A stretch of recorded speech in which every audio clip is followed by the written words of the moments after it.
Pedestrian bridges, as an indispensable part of urban infrastructure, are architectural structures that span roads, usually built in areas with dense populations and traffic, such as large commercial centers, schools, and hospitals in cities.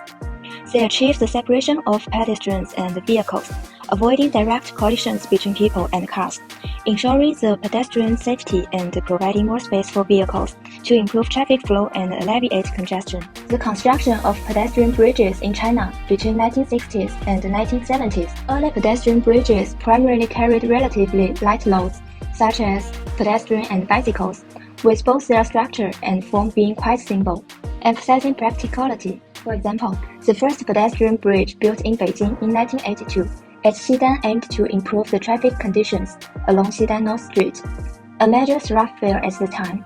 During peak hours, more than 10,000 pedestrians crossed the road per hour at the pedestrian crossings on Xidan Road.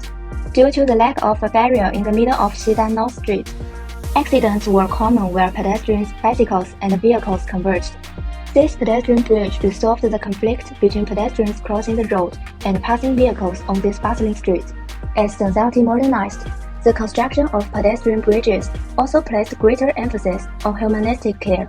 The installation of facilities such as elevators, tactile paving, and covered walkways provided convenience for people requiring barrier-free access.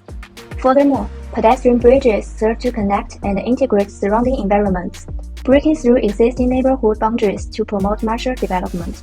By integrating other functions such as commerce, entertainment, and landscaping into the pedestrian bridge traffic space, commercial areas are revitalized, enhancing the overall integrity of commercial districts and bringing greater commercial value to business in the area, thereby maximizing the multifunctional utilization of space.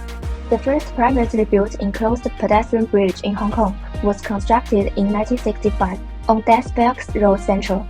It has since evolved into a pedestrian bridge system, integrating the previously dispersed Central Plaza, Convention and Exhibition Center, and Harbor Center. This integration has fostered a sense of connection in both functional usage and psychological perception, attracting more people to the commercial area and enhancing its commercial ambience. At the same time, pedestrian bridges reshape urban public environments.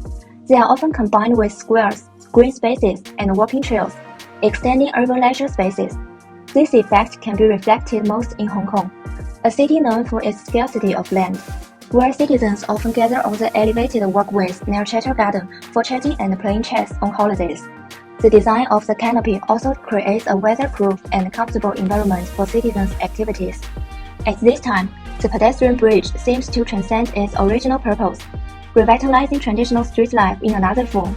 With the continuous economic and cultural development of society, the landscape of pedestrian bridges began integrating with natural and humanistic environments, reflecting the history, culture, and aesthetic tastes of the located areas. For example, Chengdu's Ruyi Bridge draws inspiration from the traditional Chinese music instrument paixiao, with undulating forms resembling the elegant rhythms of music, serving as a highly functional urban structure. From an aerial view, this bridge appears like a ruyi embedded in the city, symbolizing well-off and good fortune. Although pedestrian bridges bring many benefits to urban environments, they also raise controversies. Firstly, the original intention of constructing pedestrian bridges is to alleviate pedestrian and vehicular traffic congestion and ensuring pedestrian safety. However, some people question whether pedestrian bridges deprive pedestrians' right to road access and path selection, granting priority usage to vehicles on the streets. As time passes, some pedestrian bridges have begun to face issues such as the initial construction planning flaws, aging facilities, and lack of barrier-free facilities, resulting in a sharp decline in usage rates. In the 1980s, to address the traffic congestion caused by the incomplete Island Line and Eastern Corridor, the government constructed a pedestrian bridge near Tangshi Street on Yinhuang Road and forbid people from using ground-level pedestrian facilities. However, with the opening of new transportation roads reducing traffic flow on these roads, people began crossing the road mistily, prompting the government to reuse ground-level crossing facilities and rendering the pedestrian bridge deserted. This bridge became a gathering place for the homeless, leading to accidents such as fires due to inadequate supervision. Consequently, the government officially closed the bridge and planned for its demolition. The abnormal usage of the bridge led to wastage of resources and safety hazards, while the phenomenon of vehicle parking and sundress cluttering beneath the bridge contributed to the creation of a gray zone, destroying the urban landscape and street space. In Hong Kong, the impact of domestic helpers gathering on pedestrian bridges on the urban landscape has also been a matter of concern. Some believe that the Sunday gatherings of domestic helpers on the bridges affect the city's urban landscape and lead to public space disorder and oppression of public living space. However, others view this as a unique aspect of Hong Kong culture, showing the city's inclusive and diverse cultural connotations.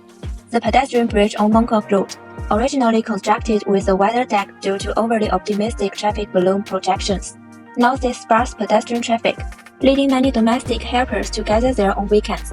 It's difficult to determine whether this constitutes a secondary utilization of wasted space or an encroachment on public space. Furthermore, the complex and intersecting roads of pedestrian bridges require people to concentrate on identifying signage. In order to prevent getting lost, pedestrians have no extra energy to appreciate the scenery on the road and the city's charm, thus leading to a loss of urban perception. Additionally, pedestrian bridges limit people's engagement in various activities, imposing invisible restrictions on their freedom. The commercial complexes linked to these bridges often confine pedestrians to the second floor, monopolizing activities in commercial areas and resulting in lackluster business for buildings outside the bridge system. There is an eye-catching sign called All Destinations by the Connaught Road pedestrian bridge in Central. Pedestrian bridges envelop the city, cars dominate the roads, and humans are trapped on the second floor. So, are we using technology to transform our living environment, or is technology invading our lives? Will urban pedestrian bridges one day become so widespread that they can take us to all destinations?